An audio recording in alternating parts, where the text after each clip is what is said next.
Bonjour à tous. Le 3 mai dernier, François Fillon et Arnaud Montebourg, séparément, ont été auditionnés par la commission d'enquête sur les ingérences étrangères en France de l'Assemblée nationale. Ils y ont fait des révélations stupéfiantes. On va y revenir dans cette vidéo. Ça fait d'ailleurs couler beaucoup d'encre, ça fait beaucoup de bruit. Et évidemment, on essaie de mettre les propos les plus importants, essentiels dans ce qu'ils ont dit, qui se recoupent beaucoup, sous l'anecdotique. Je vais vous expliquer. On va parler de rillettes, par exemple. Mais là, vous allez comprendre. Mais on va aller, nous, au fond du sujet. Et sur les ingérences, sur les écoutes, sur la colonisation numérique de la France, et évidemment ce qu'il faut faire à côté. C'est l'objet de cette vidéo. N'hésitez pas à la partager, à la relayer, aussi à vous abonner à cette chaîne YouTube. Je lance un petit appel un peu plus solennel que d'habitude, parce qu'en ce moment, YouTube, vous le savez, c'est vrai pour beaucoup de chaînes, bloque un peu. Fait en sorte, voilà, de soit un peu bloqué. C'est une politique qui arrive de temps en temps, il l'avait fait déjà il y a quelques mois, donc abonnez-vous, il suffit de cliquer en dessous, hop, vous cliquez dessus, vous abonnez, c'est fait, c'est gratuit, c'est instantané. J'ai besoin de cette force-là, et la chaîne en a besoin pour que les vidéos soient encore mieux recommandées et qu'elles se diffusent encore plus. Voilà. Grand merci à ceux qui se sont abonnés récemment à la chaîne et à ceux qui ont compris l'intérêt de le faire et qui vont le faire dans les secondes et les minutes qui viennent, bien évidemment. Nos rendez-vous, ce jeudi-là, 11 mai, le soir, je suis dans le Jura, Tour de France de la Résistance. Vous écrivez, si vous voulez venir, il y a encore des places, vous écrivez à référent39@les-patriotes.fr pour information et réservation. La semaine d'après, jeudi 18 mai, je suis en Corrèze, vous écrivez à référent19@les-patriotes.fr, pareil pour information et réservation. J'ai très hâte de vous voir, bien évidemment. Bah écoutez, on y va, c'est parti. Alors attention, d'abord, petit avertissement. Pas de naïveté ici. François Fillon a été pendant 5 ans Premier ministre de la France sous Nicolas Sarkozy entre 2007 et 2012. Et Arnaud Montebourg a été ministre, notamment de l'Industrie, sous François Hollande.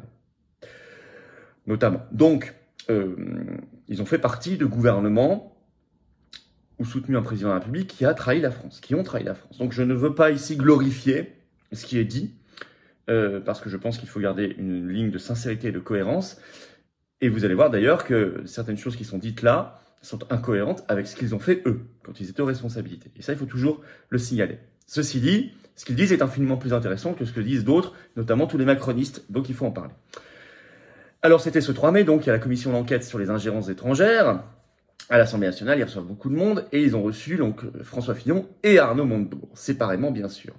D'abord Fillon, puis Montebourg. Je vais aussi vous parler d'une interview qu'a donnée ce 5 mai sur Le Figaro Vidéo, Arnaud Montebourg, pour revenir sur tout ça, parce qu'il dit d'autres choses.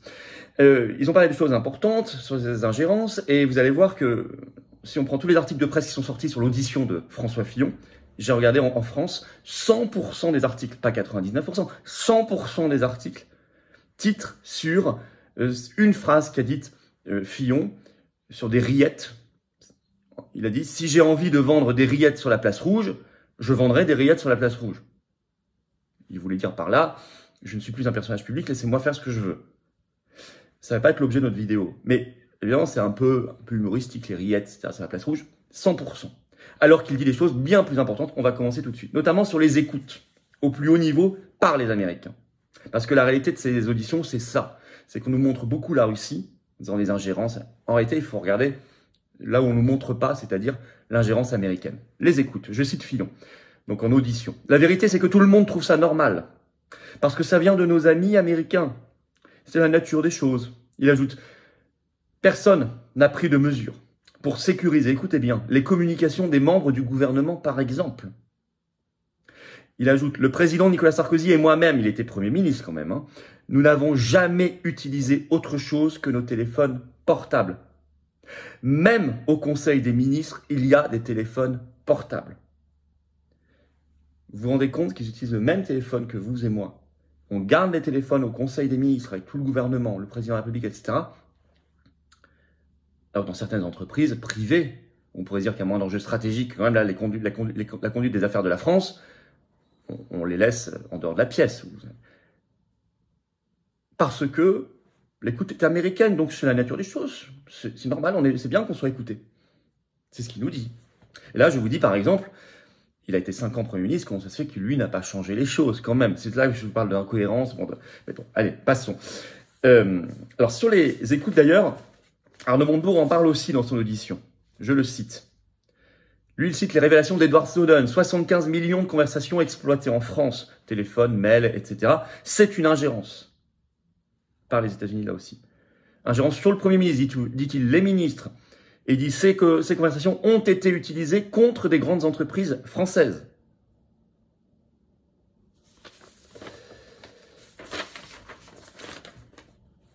Voilà où nous en sommes, et il ajoute ceci, Montebourg, je vais le citer également. Lorsque j'ai demandé à un directeur du renseignement extérieur s'il savait que nous étions écoutés, que nous étions rachetés à la découpe et que nous faisions l'objet d'une attaque d'État, sa réponse fut que nous ne pratiquons aucune réciprocité. Aucune réciprocité. Parce que, encore une fois, ça vient, comme le dit Fillon, de nos amis américains. Donc tout le monde trouve que c'est la nature des choses. Alors, sur les ingérences, écoutez bien ce que dit Fillon, je le cite. Oui, j'ai rencontré des ingérences étrangères. La plupart du temps, elles venaient d'un pays ami et allié qui s'appelle les États-Unis. J'ai été écouté avec le président Nicolas Sarkozy pendant 5 ans par la NSA, on en parlait. Il ajoute, les Américains ont voté des lois, entre guillemets, sur la corruption, qui leur permettent d'intervenir dans la vie de n'importe quelle entreprise française ou européenne. Et effectivement, Montebourg, dans une émission qu'il a donnée au Figaro Vidéo ce 5 mai, dit ceci. François Fillon a raison. La plupart des ingérences étrangères viennent de Washington. Et lui, il voit 3 gros problèmes, au-delà des écoutes, qui font qu'on se fait piller nos entreprises. Ce qu'il appelle l'itarisation, on va y revenir, c'est sur ITAR. Également le droit de la corruption, ce dont parlait Fillon, il se cache derrière un supposé droit de la corruption en fait pour faire condamner et ensuite racheter des entreprises étrangères, beaucoup françaises. Et enfin, l'extraterritorialisation du droit américain qui leur permet d'avoir une compétence dans le monde entier. On va y revenir aussi. Et effectivement, Montebourg dit cela. Le 3 mai, là, en audition. Nous ne sommes absolument pas préparés à la guerre, alors que nous avons à subir un certain nombre d'ingérences économiques à l'égard de nos entreprises. Et là, il cite l'itarisation de notre industrie. C'est ce qu'il avait dit dans le Figaro Vidéo. C'est ITAR. ITAR, c'est une liste de 22 000 composants définis par la réglementation américaine qui dit que il suffit qu'un de ces 22 000, dont du vernis, de la peinture, se trouve dans un produit que vous voulez exporter pour que les États-Unis puissent bloquer vos propres exportations, même quand il n'y a rien à voir avec les États-Unis. Même quand c'est une transaction commerciale entre un pays et un autre pays, que ça n'est même pas forcément en dollars, que ça n'implique pas de ressortissants américains, enfin ça n'a rien à voir avec les États-Unis, ils peuvent bloquer grâce à cette liste ITAR, c'est ce que Montebourg appelle l'itarisation de notre industrie, c'est un énorme problème. Et je cite Montebourg, il suffit que un seul des 22 000 composants soit fabriqué aux États-Unis pour que les États-Unis puissent sanctionner de façon rétroactive une entreprise pour violation d'une interdiction de vente ou pour absence d'autorisation de vente et infliger des mesures de blocage et des amendes. Il ajoute, nous avons eu l'interdiction de vendre, il donne un exemple, des Rafales, des avions, à l'Égypte en 2018, parce que quelques composants figuraient sur la liste américaine, ITAR, laquelle comprend même des vernis et des peintures. Il ajoute, il s'agissait là d'un processus rétroactif, extraterritorial et intrusif. Si nous ne faisons rien, prévient Montebourg, nous finirons coupés en rondelles, et dans peu de temps car cela va très vite. Il donne d'autres exemples. Sur Lafarge et Alstom, chaque fois qu'on nous vend le maintien des fonctions productives et de la recherche sur le sol national, le résultat est leur déménagement. On nous vend une alliance entre égaux, dit-il, ça n'existe pas, il n'y a que des rachats. Et il ajoute, et c'est intéressant, nous n'en serions certainement pas là si nous avions utilisé les outils qui sont à notre main et qui fonctionnent. Avoir laissé partir Technip, Lafarge, Alcatel, Alstom et beaucoup d'autres me paraît être très problématique. On est d'accord. Il donne par exemple cet exemple du droit de la corruption. Je le cite en audition. Si vous regardez le nombre d'entreprises françaises qui ont été condamnées par le droit de la corruption américaine et ensuite rachetées, Alstom sous poursuite d'amende pour 750 millions de dollars rachetés, c'est une stratégie et on se laisse faire. Il donne un autre exemple, l'Iran. C'est intéressant. L'Iran, les sanctions américaines ont eu pour conséquence que Peugeot, qui vendait 450 000 voitures par an en Iran, c'est un de ses plus gros marchés mondiaux, a plié bagage, laissant le champ libre aux entreprises américaines qui elles-mêmes ont commencé à exporter vers l'Iran. Et il donne l'exemple dans le Figaro Vidéo de General Motors qui, dit-il discrètement, s'est mis à réexporter des voitures vers l'Iran une fois que le terrain avait été balayé, notamment le constructeur français Peugeot avait été dégagé par les sanctions américaines. Ils font ça partout. Et méfions-nous. J'ai prévenu moi dans des vidéos, je fais une parenthèse, il est très probable qu'il fasse en réalité, qu'il tente de faire la même chose avec la Russie actuellement. Faire dégager Auchan, Leroy Merlin, Renault, etc. Vous savez, c'est un très gros marché. Et ensuite, essayer d'y mettre des exportations américaines. Nous verrons bien, pour l'instant, c'est que ça paraît compliqué, mais ça pourrait être le cas dans les années qui viennent, bien évidemment. Alors, il parle d'un autre sujet très important, la colonisation numérique.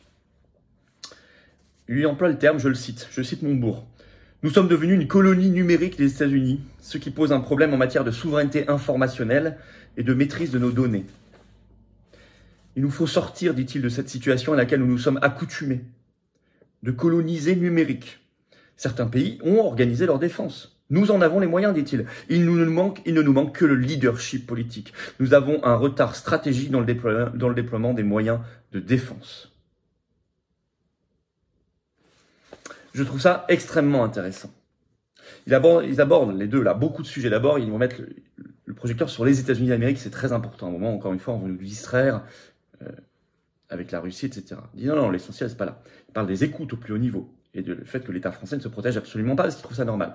Deux, ils parlent de l'itarisation, de l'extraterritorialité, de la colonisation numérique, du droit de la corruption et de la riposte qui pourrait exister, qui ne vient pas. Alors, en conclusion, la situation est dramatique. Elle est dramatique. Je crois que, on l'a dit, la Russie est une diversion. Le problème, essentiellement, c'est l'impérialisme américain. On voit bien, dans tous les exemples qu'il donne, que l'Union européenne, contrairement à ce qui a été vendu, ne nous protège évidemment en rien. Au contraire, son droit nous empêche d'agir. C'est problématique. C'est problématique en termes économiques et industriels, donc en termes sociaux, mais c'est aussi problématique en termes démocratiques, les écoutes notamment. C'est problématique en termes de liberté publique, notamment la situation de colonisés numériques. Donc il y a plusieurs aspects qui sont touchés. Alors deux choses. Un aspect qui n'apparaît pas dans leurs auditions et pour cause, puisqu'ils ont fait partie de ces gouvernements, c'est l'aspect de trahison voulue de la part des élites, entre guillemets, notamment en ce moment Macron, Sarkozy et d'autres. Une trahison, une volonté ferme, par exemple de vendre des fleurons français aux États-Unis pour des intérêts sombres, voire très sombres. Ça n'est pas abandonné, moi je l'ajoute. 2. Je crois qu'avant toute chose, avant de construire du droit, des lois, ça, parfois elles existent, elles ne sont pas appliquées. Il faut que nous changions la mentalité. Il faut qu'on retrouve le sens même de la souveraineté nationale et le sens même de l'intérêt national.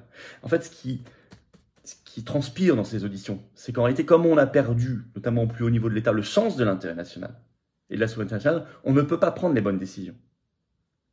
Et ça, c'est le préalable, la fondation pour construire. Il faut évidemment reconstruire, rebâtir tous les outils de l'indépendance, et notamment rapatrier notre capacité de production. Et ça, d'ailleurs, Montebourg le dit dans son audition, comme dans le Figaro vidéo. Mais encore une fois, rien n'est possible si on n'a pas chassé les traîtres, retrouver le sens de l'intérêt national et quitter l'Union européenne par le Frexit. Et là, tout devient possible. Tout devient possible. Ces auditions sont importantes, faites circuler. J'ai fait beaucoup de citations exprès parce qu'elles sont très bien ciselées. Faites circuler la vidéo. Abonnez-vous à la chaîne. Petit point. YouTube, en ce moment, applique une politique compliquée pour beaucoup de chaînes. Ils le font régulièrement, tous les 4, 5, 6 mois.